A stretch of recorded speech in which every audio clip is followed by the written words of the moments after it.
क्या एकनाथ शिंदे का समय खत्म हो गया है? क्या बीजेपी ने एकनाथ शिंदे को यूज एंड थ्रो कर दिया है? नमस्कार, मैं आपके साथ के राणा। इंडिया 27 देख रहे हैं आप। शपथ ग्रहण भी हो गया है और ऐसे में मुख्यमंत्री भी बनकर बीजेपी का तैयार हो गया। लेकिन इसी बीच चर्चा ये चलने लगी, क्या एकनाथ शिंदे का जो समय था वो खत्म हो गया है और क्या बीजेपी ने एकनाथ शिंदे को इस्तेमाल किया और उसके बाद दरकिनार कर दिया है क्या? इसी को लेकर शिवसेना उद्धव गुट के नेता संजय राउत का एक बयान सामने आया और जिसमें उन्होंने बड़े गंभीर आरोप लगाए हैं और कहा है कि एकनाथ शिंदे का तो 2 साल का समय था, 2 साल का युग था जो अब खत्म हो गया है। और साथ ही उन्होंने कहा कि अब तो महाराष्ट्र के आगे भविष्य में भी कभी एकनाथ शिंदे मुख्यमंत्री नहीं बनेंगे और हो सकता है कि बीजेपी एकनाथ शिंदे की पार्टी को भी तोड़ ले।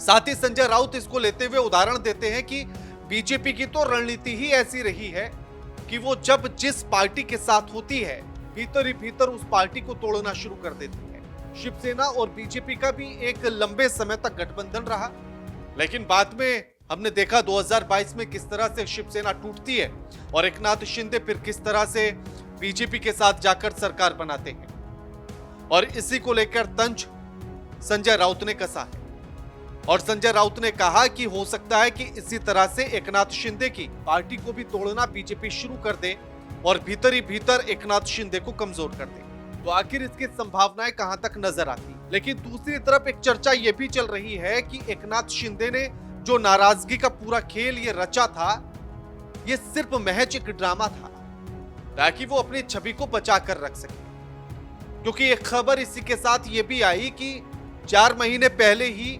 आरएसएस ने मुख्यमंत्री के नाम पर मुहर लगा दी थी, देवेंद्र फडणवीस ही मुख्यमंत्री होंगे। अब अगर 4 महीने पहले मुख्यमंत्री के नाम पर आरएसएस ने मुहर लगा दी, देवेंद्र फडणवीस को मुख्यमंत्री के लिए कह दिया, तो फिर बीजेपी में क्या मुख्यमंत्री के इस नाम की काट कोई कर सकता था?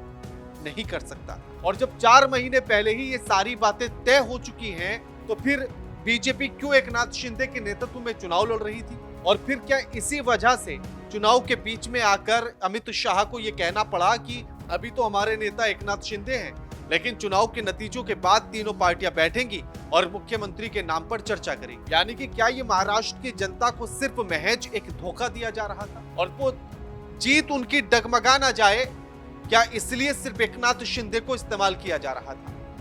क्योंकि भीतर की खबर तो यही है कि आरएसएस ने 4 महीने पहले अगर नाम पर मुहर लगा दी थी तो फिर मुख्यमंत्री तो बीजेपी का ही बनना था, ये तय हो चुका था 4 महीने पहले।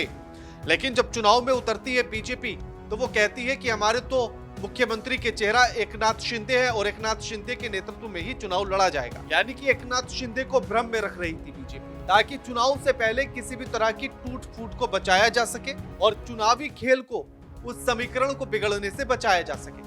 क्योंकि अगर चुनाव से पहले ही यह ऐलान हो जाता कि मुख्यमंत्री एकनाथ शिंदे नहीं बल्कि कोई और बनेगा, तो फिर ऐसे में हो सकता था कि शिवसेना में ही नेताओं के टूटने की बाढ़ आ जाती या एकनाथ शिंदे ही अपना पाला बदल लेते। लेकिन ऐसा बीजेपी ने होने से बचाया और इसीलिए भ्रम फैलाया कि एकनाथ शिंदे के नेतृत्व में चुनाव लड़ रहे हैं। और जब चुनाव आखिरी पड़ाव पर आ गया तो उसके बाद अमित शाह आते हैं और वो कहते हैं कि अब तो तीनों पार्टियां बैठकर तय करेंगी नतीजे आने के बाद कि मुख्यमंत्री कौन होगा।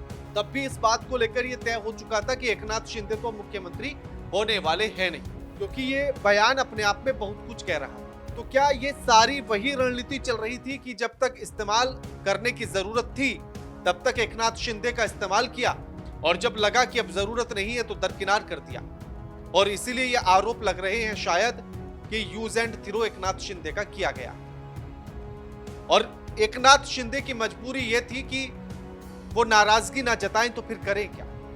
क्योंकि एकनाथ शिंदे के सामने मजबूरी सबसे बड़ी यह थी कि एकनाथ शिंदे जब शिवसेना से अलग होकर आते हैं और उस पार्टी को तोड़कर आते हैं तो वो कहते हैं कि बाला साहेब ठाकरे के विचार की वजह से वो अलग हुए हैं, उनके विचारों पर चलना चाहते हैं इसलिए अलग हुए। लेकिन ऐसे में अगर उन्हें कोई बड़ा पद नहीं दिया जाता है, मुख्यमंत्री के पद से अगर उन्हें कुछ निचला पद दिया जाता है, चाहे वो उप मुख्यमंत्री का हो या मंत्री का हो, ऐसे पद पर आने के बाद एक तो उनका डिमोशन हो गया, दूसरा पार्टी में नेताओं को बनाकर रखना, पार्टी को एकजुट रखना, ये बड़ी चुनौती है।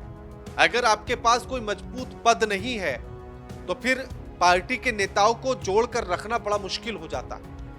दूसरा, पार्टी की फंडिंग पर सवाल खड़े हो जाते हैं। जिस पार्टी के पास जितने बड़े पद होते हैं, जितना बड़ा मंत्रालय होता है, उतनी ही बड़ी फंडिंग होती है। अब अगर फंडिंग उतनी बड़ी नहीं होगी तो पार्टी को चलाना मुश्किल हो जाता है। नेताओं का टूटना और इधर उधर भागना और उसको रोक पाना बड़ा मुश्किल हो जाता है किसी भी पार्टी के मुखिया के लिए। और इसी बात की चिंता एकनाथ शिंदे को सता रही है। इसीलिए एकनाथ शिंदे, आप देखिए कि वो कैसे प्रेस कॉन्फ्रेंस करते हैं और कहते हैं कि मुझे पद की लालसा नहीं है, बीजेपी जिसको चुनेगी वो उसको हम मान लेंगे। क्योंकि इस बात को एकनाथ शिंदे भी जानते हैं कि अगर आरएसएस ने किसी नाम को फाइनल कर दिया है तो उसकी काट नहीं हो सकती। या तो आप गठबंधन से अलग हो जाओ, और अगर गठबंधन में है तो आपको आरएसएस या फिर बीजेपी के ही इशारे पर चलना होगा, वरना उससे अलग आप कुछ नहीं कर सकते। और इसीलिए एकनाथ शिंदे ने प्रेस कॉन्फ्रेंस करके सारी बातें कह दी, लेकिन नाराजगी इसलिए जताई ताकि वो अपनी जनता के बीच में जब जाएं, अपने नेताओं के बीच में जब जाएं, तो वहां ये समझा सके कि देखिए हम तो अपनी जिद को लेकर अड़े हुए थे, लेकिन ऊपर बात नहीं बनी वो एक अलग बात, लेकिन हम अपने हक के लिए, अपने अधिकारों के लिए लड़ना जानते हैं। इस छवि को वो दिखाना चाहते थे अपने नेता और जनता के बीच में, और इसीलिए वो लगातार नाराजगी पर रहे। इसीलिए कभी वो गृह मंत्रालय की मांग कर रहे थे, कभी वो वित्त मंत्रालय की मांग कर रहे थे। उनको 10 से 11 मंत्रालय देने की बात रही, लेकिन उनकी मांग 16 मंत्रालय की चल रही थी, ताकि जितने बड़े मंत्रालय उनके पास होंगे पार्टी को फंडिंग उतनी बड़ी आएगी। और इसीलिए वो लगातार इस तरह की मांगों को दिखा रहे थे ताकि अपने नेताओं को रोककर रखा जा सके। अब ऐसे में एकनाथ शिंदे की मजबूरी है। तो अब आपको क्या लगता है कि जो संजय राउत ने कहा कि एकनाथ शिंदे का जो समय था वो अब खत्म हो चुका है, अब भविष्य में भी बीजेपी कभी उन्हें मुख्यमंत्री नहीं बनने देगी? क्या उनकी पार्टी को भी बीजेपी तोड़ लेगी? क्या आपको क्या लगता है? हमें कमेंट करके जरूर बताइएगा। वीडियो अच्छी लगे तो लाइक कीजिएगा, शेयर कीजिएगा और चैनल को सब्सक्राइब करना तो बिल्कुल मत भूलिएगा। नमस्कार।